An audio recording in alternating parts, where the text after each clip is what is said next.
ನೋಡಿ, ದಸರಾದಲ್ಲಿ ಕ್ಯಾಪ್ಟನ್ ಅಭಿಮನ್ಯು ಆಯ್ಕೆಯಾಗಿಲ್ಲ, ಅದಕ್ಕೆ ಕೊಡಲಾಗಿದೆ ಅಂತ ಹೇಳಿದ್ದಾರೆ. ಇದಕ್ಕೆ ದಂತ ಮುರಿದ ಕಾರಣ ಅಲ್ವೇ ಅಲ್ಲ, ಅದರ ಜೊತೆಗೆ ಬೇರೆ ಕೂಡ ಕಾರಣ ಇದೆ ಅಂತ ಅರಣ್ಯ ಸಂರಕ್ಷಣಾಧಿಕಾರಿ ಹೇಳಿದ್ದಾರೆ. ಏನಂತ ನೋಡಿ, ಈ ಬಾರಿ ದಸರಾದಲ್ಲಿ ಅಭಿಮನ್ಯು ಭೀಮಾ ಭಾಗವಹಿಸಲ್ಲ, ಆಯ್ಕೆ ಆಗದಿರೋದಕ್ಕೆ ದಂತ ಮುರಿತ ಕಾರಣ ಅಲ್ಲ. ಭೀಮಾ ಆನೆ ಮದದಲ್ಲಿದೆ, ಹೀಗಾಗಿ ಆಯ್ಕೆ ಆಗಿಲ್ಲ. ಶೀಘ್ರದಲ್ಲೇ ಅಂಬಾರಿ ಹೊರುವಂತಹ ಆನೆ ಹೆಸರನ್ನು ನಾವು ಘೋಷಣೆ ಮಾಡ್ತೀವಿ. ಮಹೇಂದ್ರ, ಧನಂಜಯ, ಪ್ರಶಾಂತ್, ಏಕಲವ್ಯ ಆನೆಗಳು ಈ ಬಾರಿ ದಸರಾದಲ್ಲಿ ಭಾಗಿಯಾಗ್ತವೆ ಅಂತ ಎಲ್ಲದರ ಕುರಿತಾಗಿ ಮಾತನಾಡಿದ್ದಾರೆ. ಆನೆಗಳ ಪಟ್ಟಿ ಮೊದಲನೇ ಪಟ್ಟಿಯಲ್ಲಿ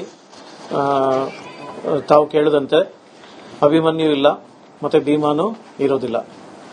ಅದು ಅಭಿಮನ್ಯುಗೆ 60 ವರ್ಷ ವಯಸ್ಸು ದಾಟಿರೋದ್ರಿಂದ ಇಲಾಖೆಯಲ್ಲಿ ಅದು ಏನು ನಿವೃತ್ತಿ ಅನ್ನೋ ಒಂದು ಏನು ಇದೆ, ಒಂದು ಪ್ರೊಸೀಜರ್ ಇದೆ.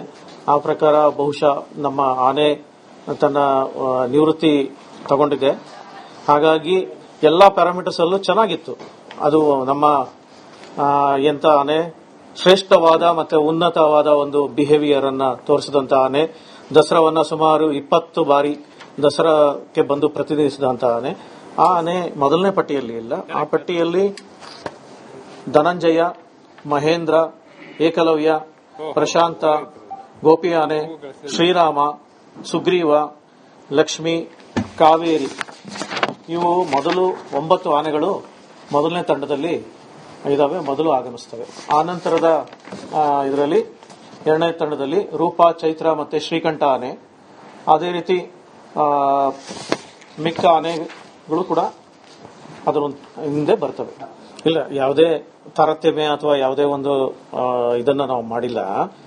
ಏನಾಗಿದೆ, ಆನೆಗಳ ಸೆಲೆಕ್ಷನ್ಗೆ ಒಂದು ಕ್ರೈಟೀರಿಯಾ ಇತ್ತು. ಆ ಕ್ರೈಟೀರಿಯಾ ಪ್ರಕಾರ ಅಧಿಕಾರಿಗಳು, ಅರಣ್ಯಾಧಿಕಾರಿಗಳು, ನಾವುಗಳು ಮತ್ತೆ ನಮ್ಮ ಪಶುವೈದ್ಯಾಧಿಕಾರಿಗಳ ತಂಡ ಹೋಗಿ ಅದಕ್ಕೆ ಒಂದು ಸ್ಕೋರ್ ಅನ್ನು ಕೊಟ್ಟು ಆ ಸ್ಕೋರ್ ಪ್ರಕಾರ ಆ ಪಟ್ಟಿಯನ್ನು ತಯಾರಿಸಿ ನಮ್ಮ ಮುಖ್ಯ ವನ್ಯಜೀವಿ ಪರಿಪಾಲಕರು, ಚೀಫ್ ವೈಲ್ಡ್ ಲೈಫ್ ವಾರ್ಡನ್ ಅವರಿಗೆ ಕಚೇರಿಗೆ ಸಲ್ಲಿಸಲಾಗಿ ಅವರ ಕಚೇರಿಯಿಂದ ಆಯ್ಕೆ ಮಾಡಲಾದ ಆನೆಗಳು ಪಟ್ಟಿಯನ್ನು ನಾನು ನಿಮಗೆ ಓದಿದ್ದೇನೆ.